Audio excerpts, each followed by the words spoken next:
on his truck.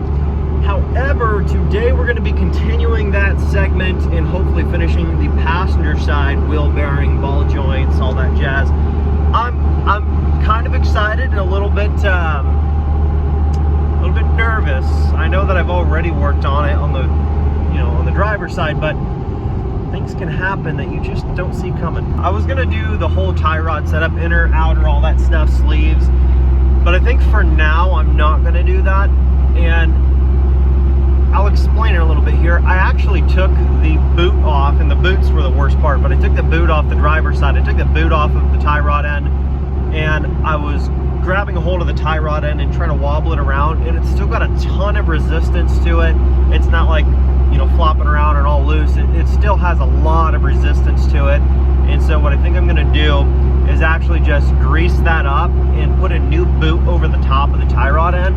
And that way for now, I can at least see how the truck drives differently with the new ball joints and wheel bearings before moving on to that next step. And another thing to note too, is I'm not gonna have to undo the wheel bearings and ball joints to do the tie rod ends or inner and outer, however that whole setup works anyways, because it's kind of its own separate thing. So really all I'm gonna have to do when I do that is just pop the front wheels off, and then that's it. So I'm hoping by the end of today that truck is completely drivable in terms of new ball joints and wheel bearings, and then tomorrow morning hopefully I can take that thing in to get an alignment done.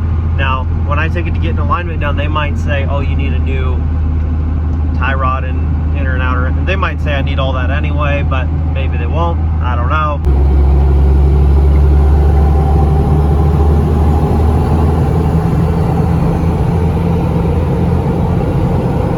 I gotta tell you guys, oh man, I'm getting so attached to this truck.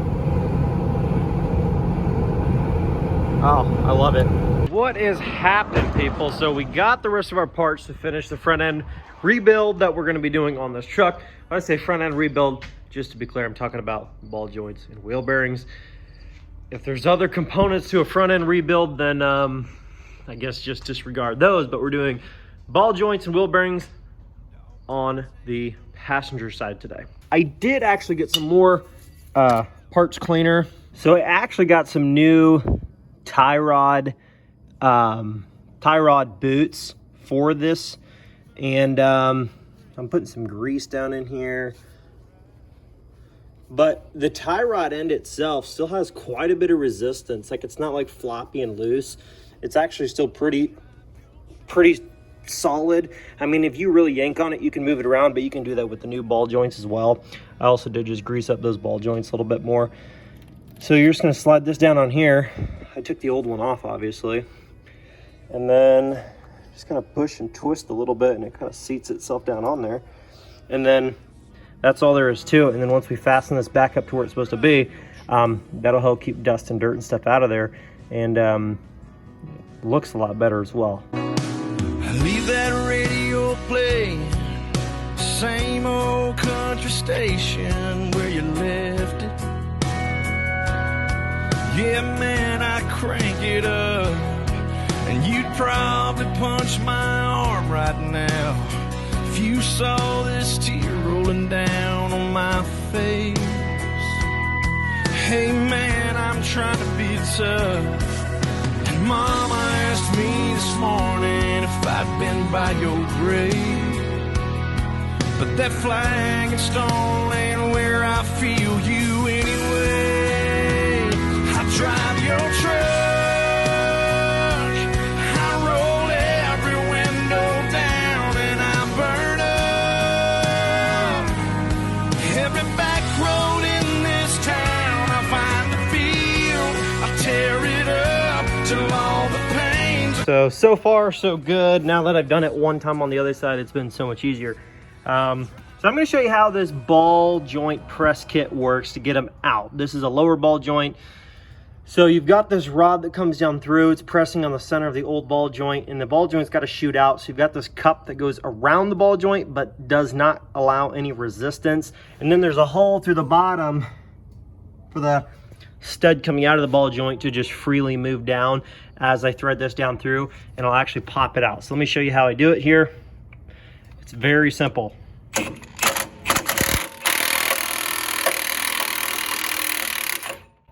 Just like that, your ball joint's out. So now when you do your new ball joint, this is what you're gonna do. You're gonna take a slightly smaller sleeve that actually sits right up against the lip of that ball joint, and then you're gonna use a top fitting or disc or whatever you wanna call it that allows the grease zerk that's on it to be able to go up through but not hit anything. There's a hole below this pin. There's a hollow hole for that to pop up through and not get damaged.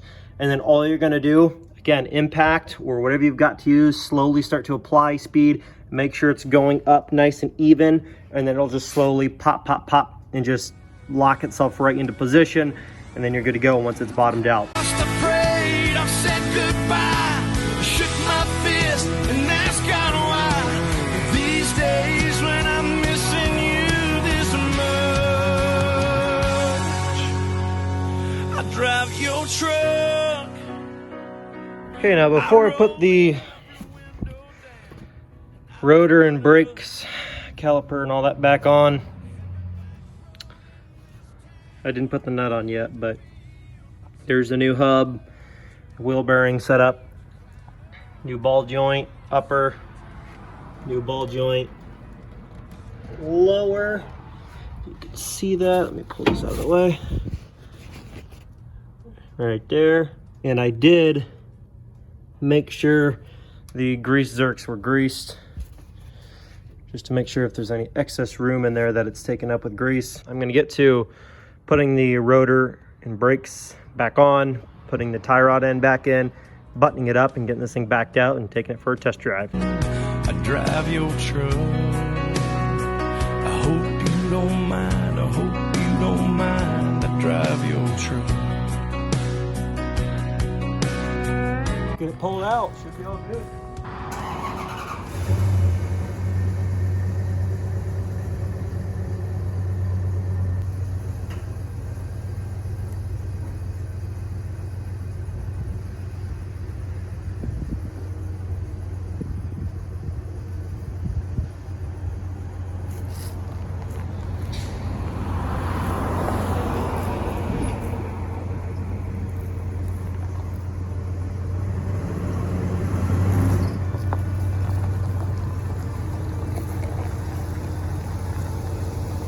Now this is moment of truth. I'm actually quite nervous to go on this drive because I did take the choppy tires and I moved them to the back and I put the nice evenly wore down tires in the front. Yes, it's still going to need an alignment assuming nothing else breaks when we go for this drive, which I'm crossing my fingers and really hoping that that doesn't happen because I feel like I did everything the way I was supposed to in terms of the ball joints and the wheel bearings. So I'm really hoping that this drive goes good and we don't have any problems. That would just suck. That would not be fun. So let's get to it. Let's get on the road.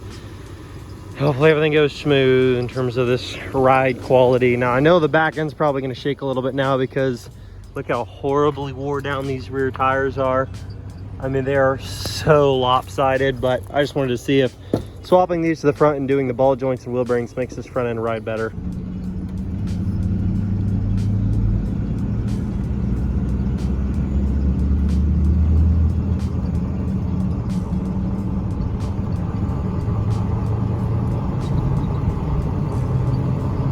Well, so far, the front end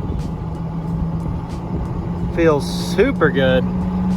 But like I said, the rear end has a little bit of vibration now that I put those horrible tires back there.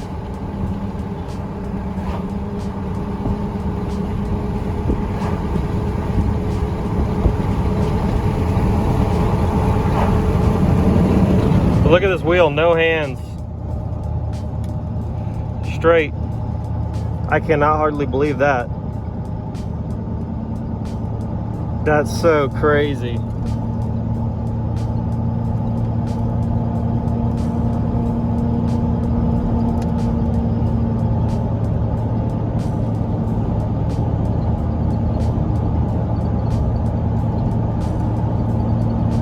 Man, hopefully this is good to go to the alignment shop now and on the verge of being completely daily drivable. That would be awesome. Brakes still feel good. That's good. could definitely use some gas here in a bit. I'm down to a quarter tank.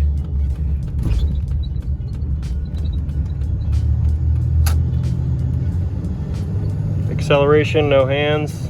Oop. Got to make sure I'm in the lane first. Seems great. No shake in the wheel.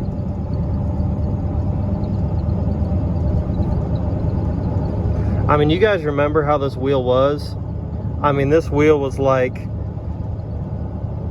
I mean, it would shake so bad, it would like want to rip it out of my hand. It was like crazy amounts of vibration. So much better. Oh my gosh. Drive straight. Well, so far, I'm very satisfied with that.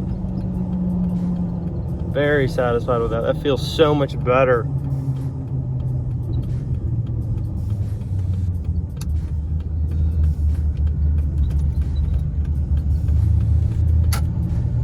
I mean, this is probably the roughest road around here, but I mean, man, that's awesome. And the goal for this truck, like I said, guys, it's not going to be like a crazy, outrageously absurd build. This is mostly just to try to get this truck restored the most that we can in terms of how it was before it got run down, and try to get it back to the state of just running good, driving good, handling good.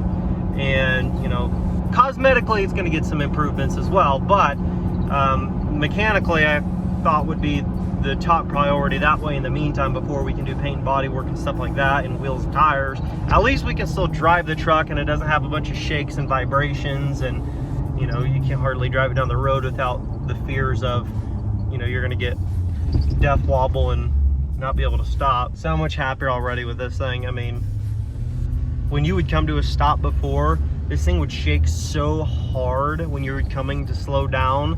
I mean, you'd wonder sometimes, am I going to be able to stop this thing? Like, it shook that bad. It was pretty crazy. But now, I mean, it's just wonderful how this thing runs and drives and brakes. And I don't know if you guys can tell, I'm pretty stoked. Well, guys, I can honestly say this: I cannot complain with those results.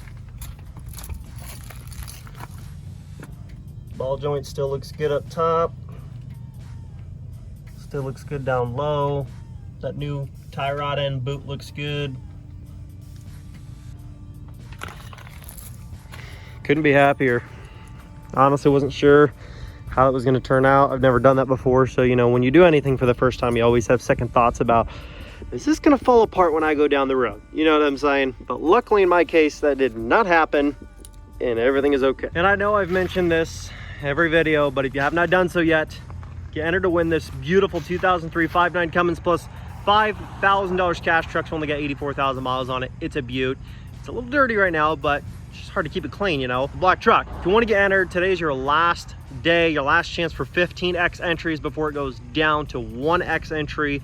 So if you want to get 15x, today's your last day for 15x, and then it will be gone and not back for the rest of this giveaway, which ends, by the way, in I believe 12 days. And then this giveaway for this truck here behind me, gone. Place an order, buy anything on the store at lmpgear.com, and you're automatically entered to win. It's that simple. For our last giveaway, we had hardly 2,000 people place orders on the website to get entered to win our last truck. So just for some comparison, so you guys have an idea roughly of how many people might or might not be entering for this truck, and you kind of have a general idea of what your odds may be.